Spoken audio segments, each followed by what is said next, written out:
Maddie Sandy. Graduated from Cy Ranch High School, and I'm going to A&M, majoring in animal science to hopefully be a vet. I'm Jane Wilson. I'm graduating from Cy Ranch. I'm going to St. Edward's to major in psychology and become a children and teens therapist. And this is our story. Man, I hate the little sound, like the little "aw" sound that you made earlier. Like, we're not gonna get that. It's really good audio. You know what I'm saying? We gotta there's so many good things that we had. Oh. So many like that. Oh, that. Like, that's You'll still get them. okay. All right. Let me start back. How did this all begin? Tell me about. You don't remember questions. Take me back to middle school. How did you two meet, and what was your friendship like at first? So, 7th grade.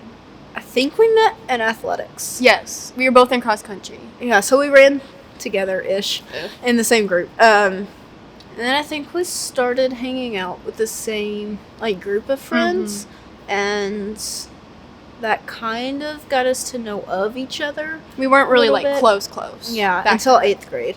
Yeah, we had US history together. That's how we kind of and lunch afterwards. Yes. And we sat right next to each other, so we didn't know anyone else in that class. No, it was just us. And we got to be friends. Okay. Maddie, I think there's nothing there that we covered last time. I don't think so. Oh. Okay, all right, cool. Now we're going to be comparing it. Yeah, I know, right? We'll be fine. Okay. Maddie, when you first felt led to share the gospel with Jane, what was going through your head? Were you nervous? How did you feel?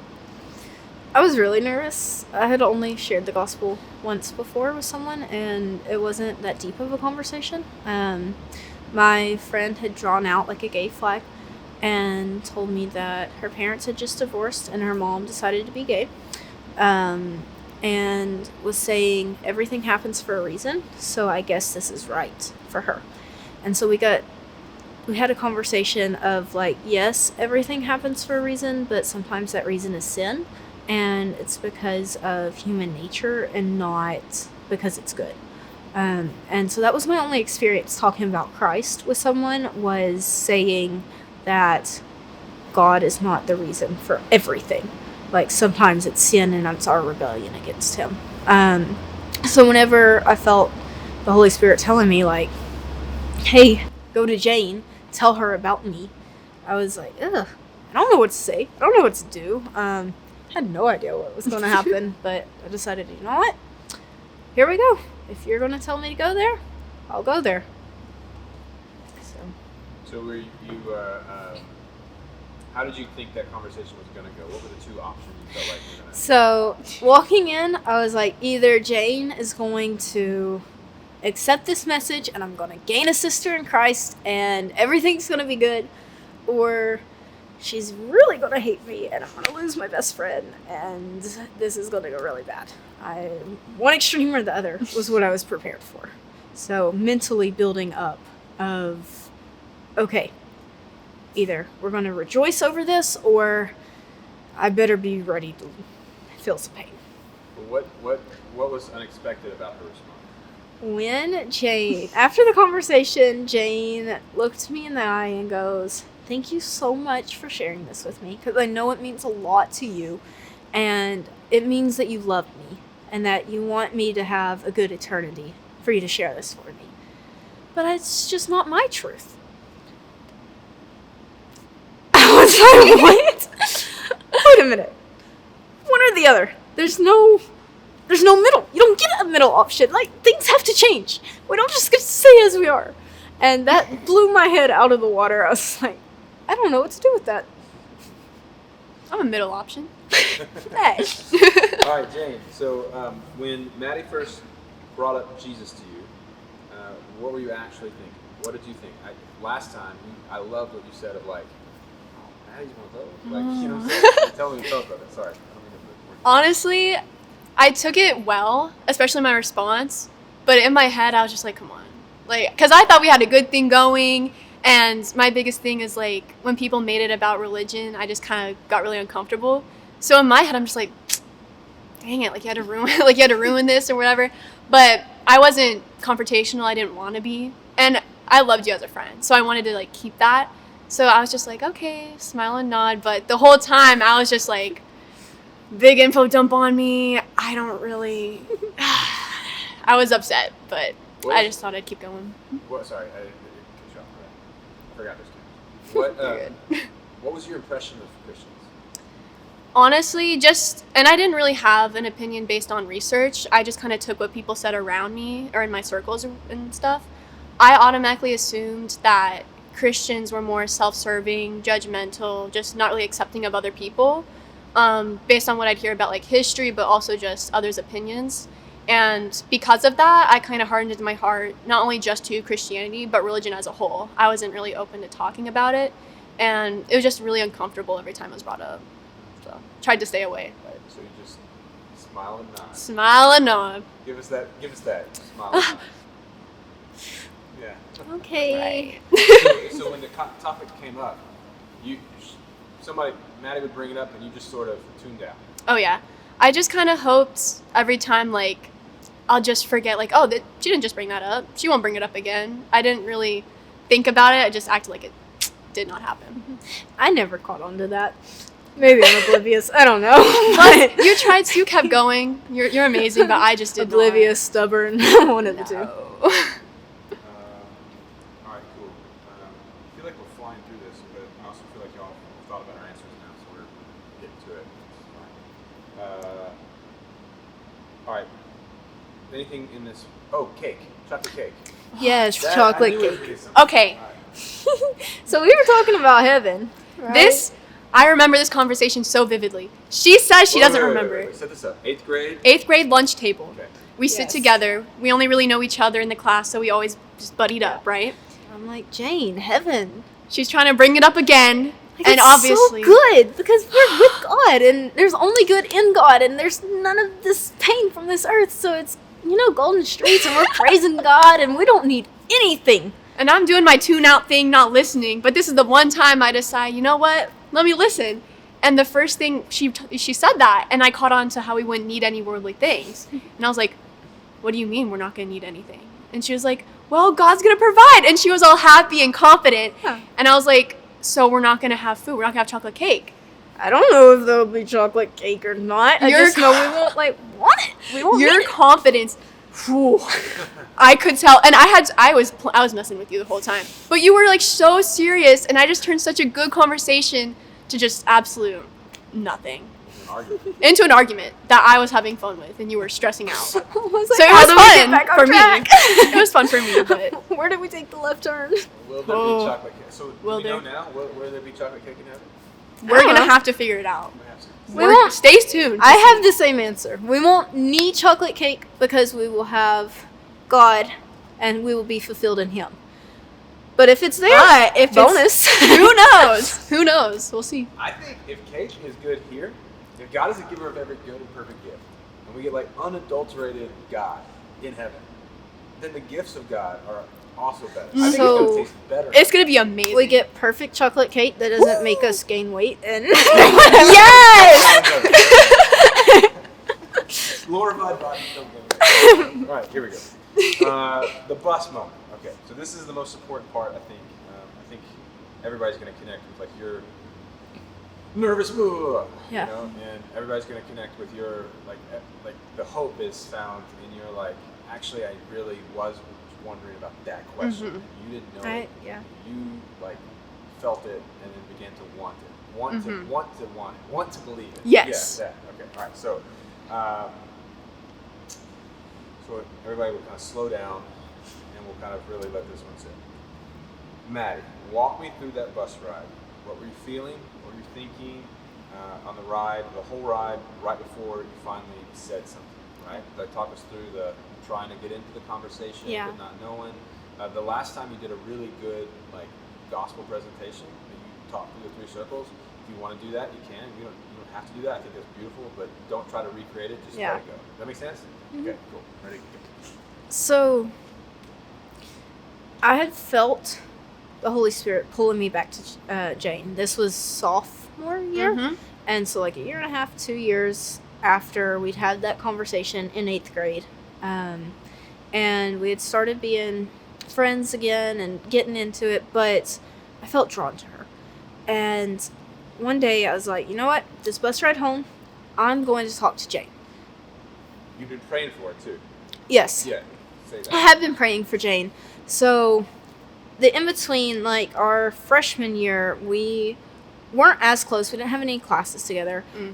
But throughout that time, all of 8th grade, all of freshman year, and then starting our sophomore year as we led up to this conversation, I've been praying for Jane. I had an alarm on my phone set for, I think I had it for 5:45, because I get up at 5:30 every morning, don't have my phone with me. I don't want my phone with me. So once I was like awake enough to go and look at my phone, usually I would check my verse of the day, Bible verse of the day, and then look at my alarm for praying for Jane, and then a couple other friends that I felt led to share the gospel with. But that was really important even when we weren't talking. I still every day was committed to praying for her and praying that God would work through her heart, even as we weren't talking.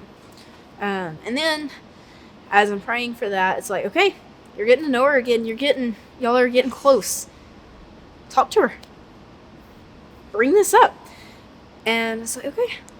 So, here we are, on this bus ride. I'm going to talk to Jane. Confident, I'm going to talk to Jane. And then we start talking about our day, and we start talking about, like, what went good, what went bad, silly stories, and the whole time in my head, I'm going, what am I going to say? What am I going to do? When do I bring this up? And I was nervous, and so all of this energy is in me, and I'm just trying to look for the perfect opportunity, right, to break into the conversation and bring this up smoothly, transitioned, and, like, professional, right? Want to look good. But there's not this perfect point in a conversation. And finally, we turn onto my street, and I'm like, got like 45 seconds until I get off this bus. If I'm going to do it, I need to do it now. So I'm like, so Jane, the gospel, do you know about the gospel? And she says, yeah, I know about the gospel. And I'm going, what happened in this time in between, right? And so I go, okay, you want to tell me what you think the gospel is? And I remember Jane, like, actually looking up and turning her head towards me and going, so I might not know as much as I said I do. And I remember just laughing and then going, okay, let me grab this notebook out of my backpack really quick, grab this pen as we're driving onto my street, and I start with a 3-circle model to show what the gospel is. And you start with our world of there's pain, there's brokenness in this world, and can you see it? And she was like, yeah, I mean, I felt the pain of this world. I bear the burden. Okay, well, it wasn't always like that. Was an earth that was perfect, and that's how God made it to be, where we walked in unity with him. But humans, us, we chose to rebel against God, and we chose to choose the option that wasn't what he intended for us. And we set up this door where we can't go back to that perfect unity because we have rebelled from him.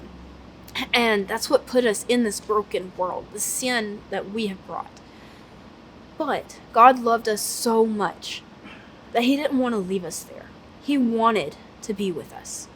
And so he drew this little door in our world, right? And he gave us a escape from the pain. And I drew another circle where it's an arrow down, a cross, and an arrow up.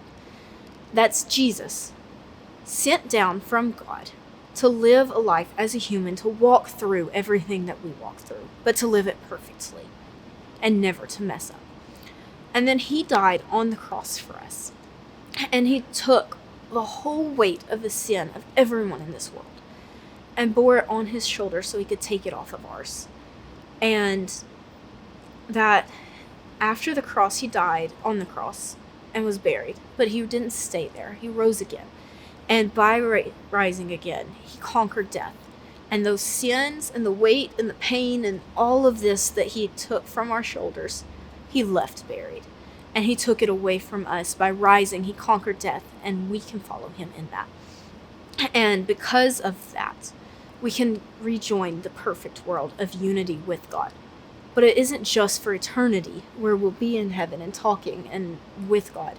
It's for here too, where he gives us the hope and the peace even in the midst of the struggles. And so, in 45 seconds to a minute, we crammed that in super fast, talking, and nervous too, so it's probably talking just like this, 100 miles an hour. Yep. But then I remember we got to my bus stop, and I was first, Jane was the next stop. I got up, was walking backwards off of the bus, down the aisle with my notebook and my bag and my violin, because I played that, and my lunchbox and all these things, right? And I'm walking backwards, finishing up this conversation with Jane. The whole bus can hear us talking, so hopefully somebody heard that and took it to heart. I don't know. But I just remember I got to the stairs, and I finally was like, okay, text me if you have any questions. And got off, was walking home, I was like, oh shoot, I just ruined that. I messed that up. I rushed it. There's no way. Like, Jane's gonna go, this crazy lady. Why did she tell me that? What was that? And, but yeah, I just got home and I remember telling my mom. So, I had a conversation with Jane. But I kind of did not say what I was meant to say. That was just all the nerves of, oh, please don't ruin it for future conversations.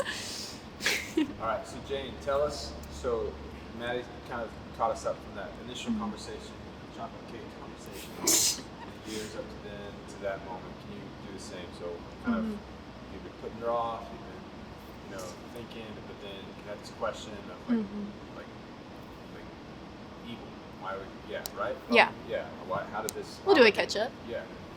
So freshman year, I kind of started thinking more about it seriously because I would take Maddie and I would compare her to some of my friends. And I started doing this a little bit in middle school too, but it was more of a big deal freshman year because that's when you're meeting, your friend group. Those are the people you're going to stick by for 4 years.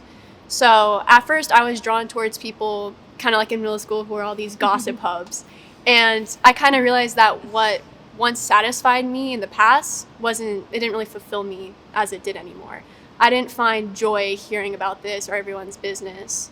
And so I started looking outwards, and I realized a little bit later in the year that everyone that I was drawn to was actually Christian, which really surprised me because once again, I assumed that Christians were more judgmental, self-serving, everything like that. And just being able to compare attitudes and how they reacted to things, I started realizing how maybe I misjudged. And with that in mind, my freshman year, I started looking more towards the Bible because I thought, okay, I've heard what this person has to say, what Maddie said. Let me do it for myself. I don't want anyone to do it with me. I want it to be my opinion. And as I read, I did have to check my heart a few times because, starting the Old Testament's hard. So a lot of the times I was judging it. I was like, why did he do that? Like, this doesn't sound like a loving God. Like, what's this? So I had a lot of questions. But I told myself, if I'm going to do this, I need to take it seriously. So I kept reading, had a little more questions, but I never really voiced them until that bus ride sophomore year when Maddie told me about the 3 circles. And it's really funny that she thinks she did bad. I thought it was huge because it really answered all the questions I had, but I didn't voice. I felt scared to voice. I had no idea what questions she had, so I was like, here we go. Yeah, but it showed because, as I said, I was like, this isn't a loving God. What's this? But seeing how sin and like things that are just terrible or bad things that happen in life is because we separated ourselves from God, that was huge. Because that made me realize, like, you're not being punished just because you weren't raised like all these other people were. And then seeing how, once again, he sacrificed his son so we could make a way for us to be in heaven with him, showed how he does care. And walking from that bus, I kind of felt more comfortable. So I did text Maddie asking those questions too. And it was really in that moment where I saw how she talked about there's a lot of brokenness in the world. And I could see how people kind of took that, right? Some people would let it destroy them while some would overcome it. And I kind of realized in myself, like, although I don't believe, and I didn't believe then, my heart was open, but I wasn't convinced. I felt that I truly wanted to believe. Mm-hmm.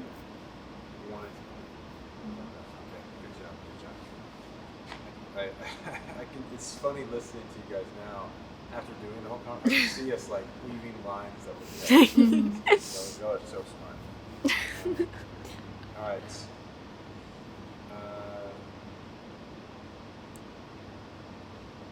Okay, so we might have already answered this, but we'll go to it again. What happened when you got home after that conversation? So, like, what were you both? Well, we've kind of done. What were you feeling walking home? Like, the feeling. Make sense? Yeah. What's the vibe? Yeah, so I was just totally down. I was like, just ruined that.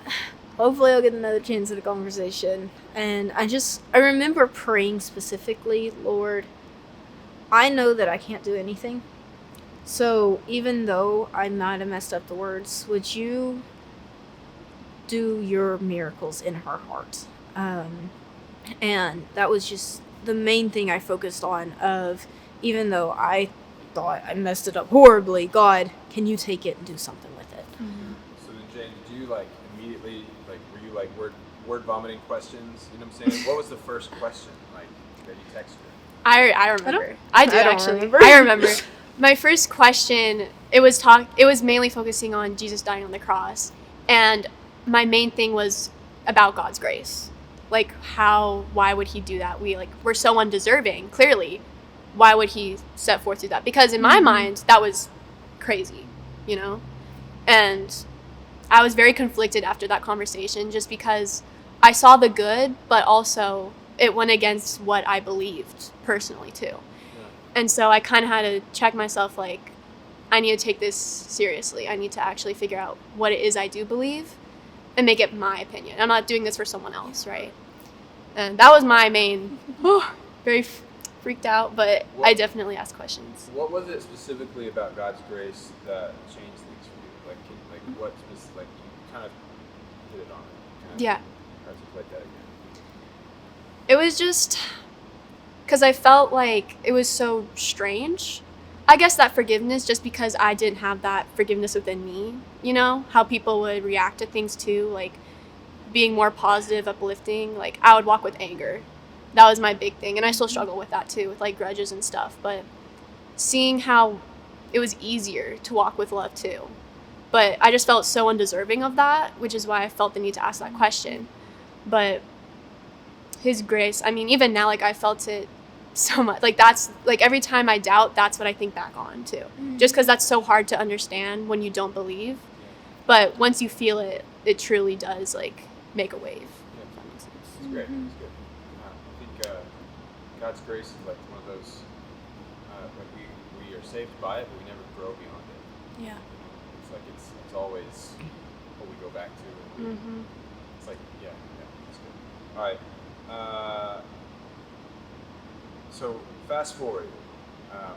You're asking questions. You start coming to church frequently around that time. Is that? It was March. Was that beginning of the year? You remember dates way better than I do. I do. I remember the story. It took time. I know it took time, just because I personally was scared to go into a church. Because I was, okay, I think, at least from my experience, it's a lot easier to start being open and wanting to believe, and then going into a community of people who all think that. Like, that was terrifying for me, because I was scared, even though I saw, you know, like, judgment wasn't as big as I thought. I still thought I was going to walk in to this big group of people who've been raised like this, and they're all going to judge me for not knowing what they know or not thinking how they think. And I thought I was going to be criticized if I had questions, because I was told by other people when they would go to church and they had a question, they would be shamed for it. So I was very scared to actually start coming to church. So it was like March, I believe, is when Maddie kept asking me, and I kept saying no over and over again, and it was really Jane, bad. you coming with us this week? And I'd be like, no. How about next week? But I remember one time I was like, you know what? If I'm going to actually try and I want to believe, let me put myself out there. Let me say yes. So I ended up going, and I will say I was so shocked, because walking in, I clinged to Maddie the whole time. I was very scared, but everyone was very welcoming, which kind of calmed that stress within me. But a big thing for me was walking in, just like having it being very open, not as strict, you know? Like being able to have questions and people be like, oh yeah, for sure, instead of it being, why do you think that? Yeah. just kind of a big goofy family. but that's what really made the difference, though, it being so open. I was scared it was going to be all fixed, but it really wasn't. Yeah. And the explanations as well, like having Bible verses up there the whole time, so I know it's not just coming from your head. Like, that was a big deal for me, too, because I wasn't going to let no one tell me how to believe. That was my whole thing. It's going to be my opinion, or it's going to be backed by something. No way. And that was crazy for me because I grown up where my parents are like, anytime you hear a preacher talking, you check them. You look in the Bible and make sure it's right. And so I just assumed that everybody knew, like, hey, you're checking them, you got it, because you don't want to follow a false prophet, right? And I was like, oh, it's actually a thing that people think they're up there lying and would just That was my number one yeah. concern. That was my number one thing. But I was very pleasantly surprised. So, Jane, I know you've said this before. Tell us about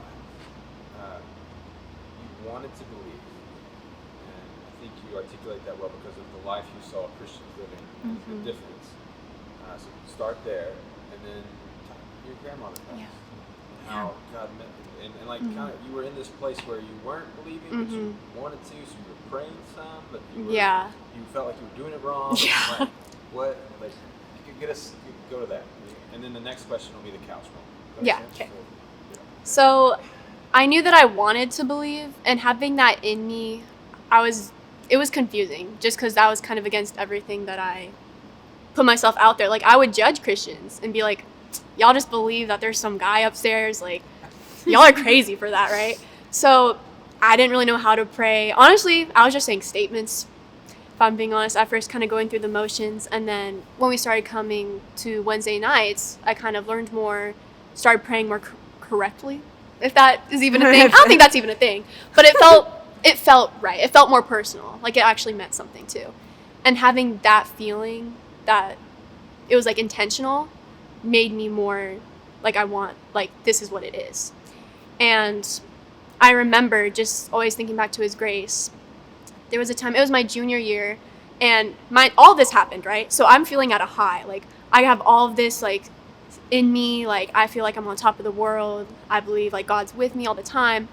And unfortunately, it was like the middle of my junior year, my grandmother passed away, and kind of handled it. I kind of went back to where I was, and I kind of lost all the momentum that I had. I felt like I was back at square one. And when I talked to God, it wasn't me asking for like understanding. I was angry, and I would say things like, why would you take her from me? People are coming up to me saying how she's in a better place, but her better place is with me. Like, what is this? Like, and it was very sudden. Like, we did not know at all that this was going to happen. And I felt very drawn back, and I was more quick to anger, and I was just in a bad place. But I remember at her ceremony, my mom, she found a playlist, and it was all her old songs, so she chose them. And as we're going through, I heard the song Goodness of God, which I learned from Wednesday nights. And in that moment, I just felt like so much love, and like Him saying like, this isn't me ignoring you just because you feel stuck. But also what it showed to me about His grace is I thought I was like all the way back at square one. Like everything that I did to get me there, gone. But He still came after me. So that was His grace for me. Like, even you could do every wrong thing. You could think you're so far, but you're never far enough from Him. And so every time I doubt, like, that's what I think of His grace. Okay, so now we've had the sophomore, we've had that conversation. We're growing, we're experiencing God and His presence, and then you come to Wednesday night and we ask the question. Tell us about the couch moment. And really, I think the golden part of that moment is, why didn't you tell me?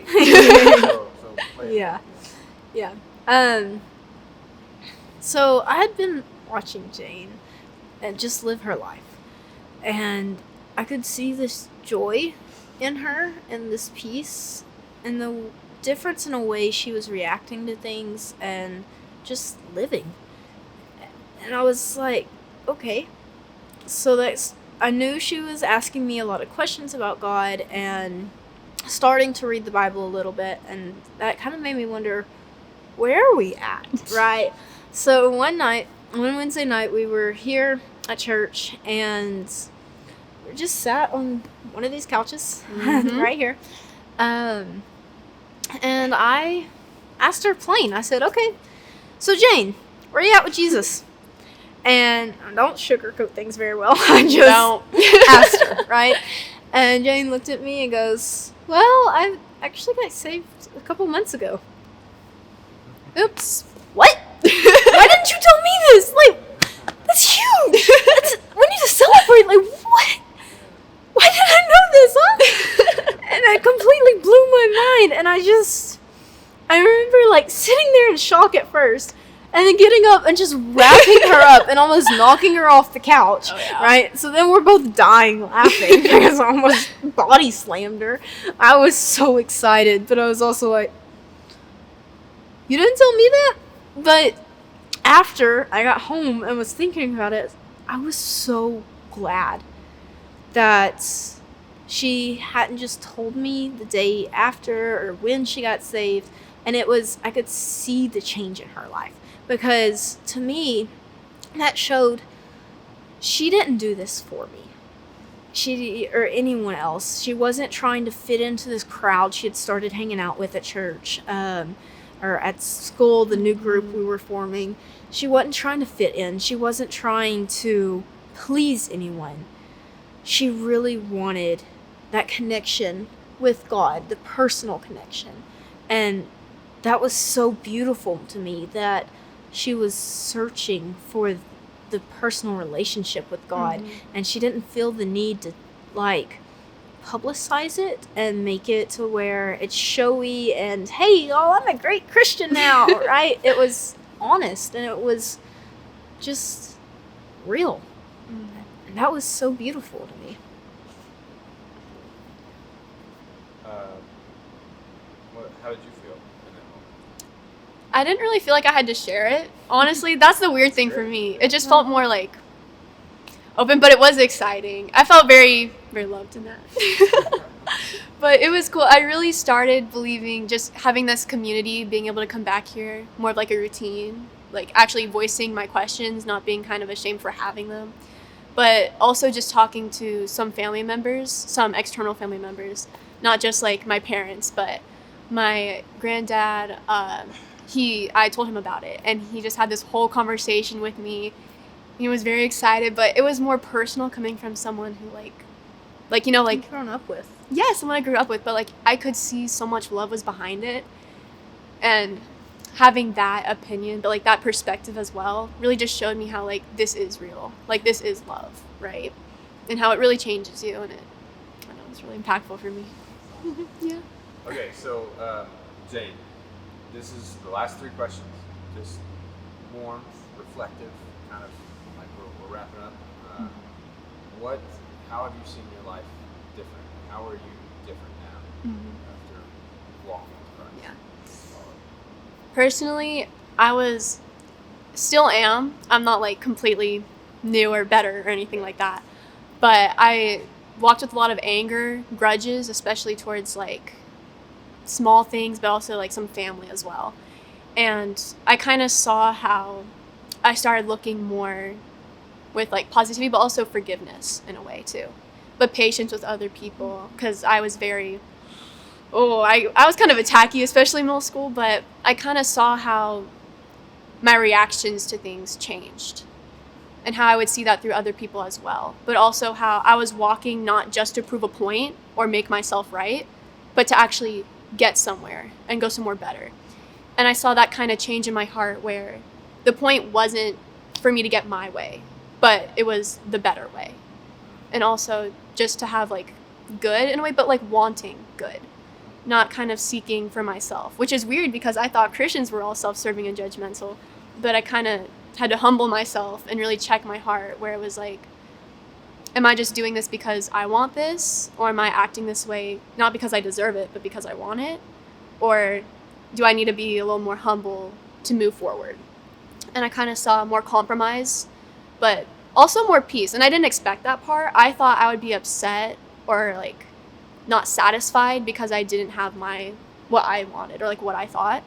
But I found myself feeling a lot more lighter when I was able to walk with Christ and really do what was right, and also wanting to do what is right, which was kind of hard in the beginning, but Say Definitely. what you said last time of I wanted to do what was right because it was right, not Mm-hmm. because it was, like, I had to. Right. I Yeah. wanted to do what was right, not just because I had to, because then I felt the goodness of it, and that was enough for me. Yeah, not an obligation, but like a desire. Mhm. Yeah. That's cool. All right, for both of you guys, how has your friendship changed? How has this friendship changed your faith individually? What is watching each other grow into you? So, Jane has really pushed me in my faith. Talking through the conversations of before she ever accepted Christ, pushed me to learn about my faith and to learn how to share that and take it into the corners of the world, right? Even it just showed me what it meant to be a disciple of Christ and not just someone who sat and listened about a preacher telling me about Christ. Since she's gotten saved, though, and decided she's dedicated her life to Christ, and that has encouraged me so much, because now not only do we talk about Christ and we get to have these conversations, she pushes me to want more. She sends me pictures of the little journal she's doing her Bible study in, and it's like, wait a minute, I want to go do a Bible study too right now, right? And it's just seeing her fire for God and how she wants to live out every moment of her life for Him refuels that passion within me. Because I get in this where when I'm talking to someone about Christ and I'm discipling and teaching them about Him, I get really on fire and I've got that drive, and it's like, this is what I am created to do. But those in-between times, it kind of slacks back off, and it's like, okay, I don't have anyone to tell about. I don't know what I'm doing, God. Where's my mission? And so her drive to learn about God for herself and to really understand Him drives me, and it lights that fire of, okay, I don't want to just feel like that when I'm talking to somebody. I want to feel like that all the time. I want to have that relationship with God growing in every moment of my life, in every aspect. I really just want the fire to be a wildfire that consumes everything, and this is why I'm here for my whole life. And so Jane's really encouraged me in that. And then also, now that she started talking to like other people about that, right? And I get to hear that, and it's crazy because she doesn't know when I'm listening in, and and it's like I hear these things that she thinks I'm talking to somebody else, and I hear her saying, it's like, that's my Jane. I'm so proud of her, and it's so encouraging. Jane's my wife. That's so cute. It's why I do this. So many things that I've never gotten to see before. It's so encouraging to see the seed that you plant grow, and I don't know, it's just like this beautiful, it's like a beautiful wildflower that you get to see, and you get to smell the good Oh my scents, goodness. and it makes you so happy and excited. Okay, Jane, for you. I mean, Maddie, honestly, like, she helped me get here. Like, even the journal she was talking about with Bible studies, she bought me that. Like, it's crazy. But just, honestly, because I did do a lot of self-study because I wanted it to be my decision. But being able to rely on, okay, if I have a question, there's always someone who's willing to, like, sit with me. And even if she doesn't have it right then and there, like, she'll work with me so we can both understand. Knowing that it's not, like, set in stone, or you can only believe this one part, but, like, there's multiple things, if that makes sense. Just being able to cover all of it and have a really good, like, deep understanding, but having that individually, like, strengthen my own faith, but also she gives me support when I do talk about it to others. Because I was terrified talking to my friend, even though that's how I was saved. I was terrified to do it myself. But being able to think back, okay, what did Maddie tell me? Okay, that was good. I'm going to use this. And just being able to relay that message to other people is how she's helped me individually, but also when talking to other people as well. I think what you mean is like it's you ask questions, and there's not this like narrow-minded, Yes. like, you gotta Yes. do this, but there's like this thoughtfulness and Yes, intent. Yeah. There's so much. and And- there's different perspectives on different things Yeah. that help like fill out this beautiful picture. Yeah. It's not just this Narrow-minded. Yes. It's not, you don't only ask questions that there's easy answers to. Yeah. So Something hard. there's some questions that if you would have asked me, I wouldn't know the answer to. But that's okay. Because the more that you dig into those questions, the closer you get to truth. If it is a real truth, it will stand up to the scrutiny, that you put into it. And that is why our faith is so cool, because no matter what lens you look through and you try to question it, it's real and it's true. And so you'll just keep finding more of that truth. And it helps And that's both when you encouraging talk about too. it. Yeah, Talking that about goes it with other both of people. our faith. Yeah, that's great. All right, last question. If someone is watching this and they're where you were a few years ago, what would you want to do? I think last time you went first. That's that because I think y'all. We kind of piggybacked. Yeah. I think you piggybacked, but I think it was better this way than that one. I don't know. So yeah. You start. You said. I'm probably right. You said when we share the gospel, Yeah. because we care about you. Yeah. And then you said, like, realizing that they're sharing the gospel. because So they care start about it. Yeah, with so the- you do that So and take it seriously because they Okay, care about yes. Yeah. Yes.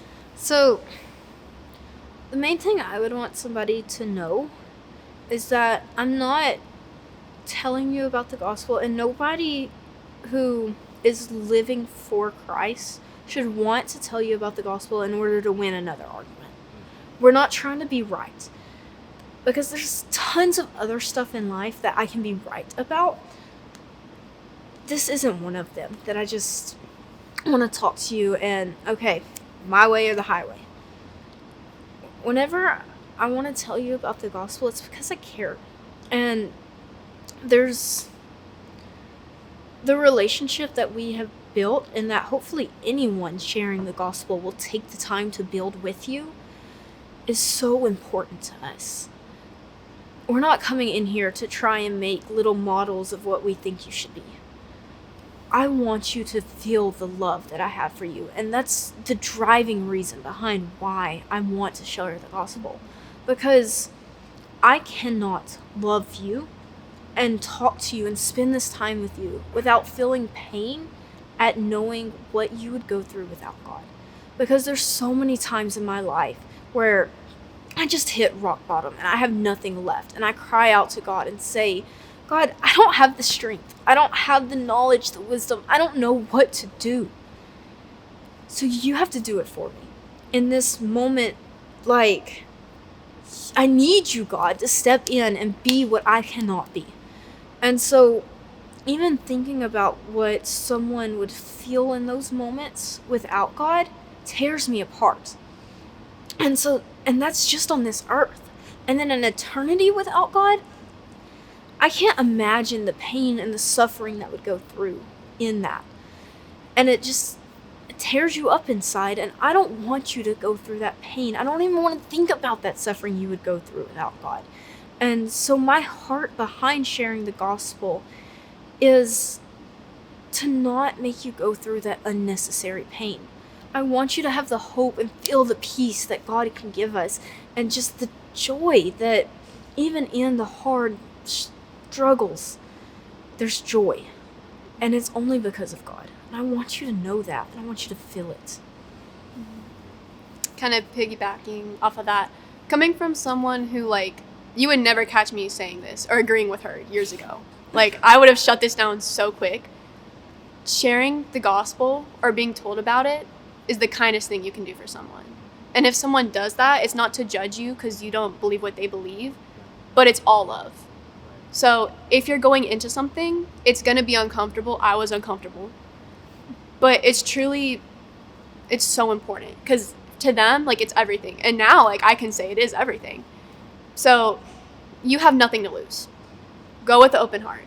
If this is your first time hearing about it at all, might as well put your best foot forward. You know, don't treat it like, oh, well, I don't know a lot about that, so I'm just going to stay clear because that can get controversial. Go into those things. Learn who you are and learn about God because it genuinely will change your life. So don't let fear of, well, if I do it, other people will judge me. Or, well, what if it's all biased and I'm just going to feed in? Like, do it for yourself. Don't think about other people. Do it for you. All right. Any final thoughts? No, I don't know. Best thing you could ever do. It really is. Just talk about the gospel. Mhm. All right.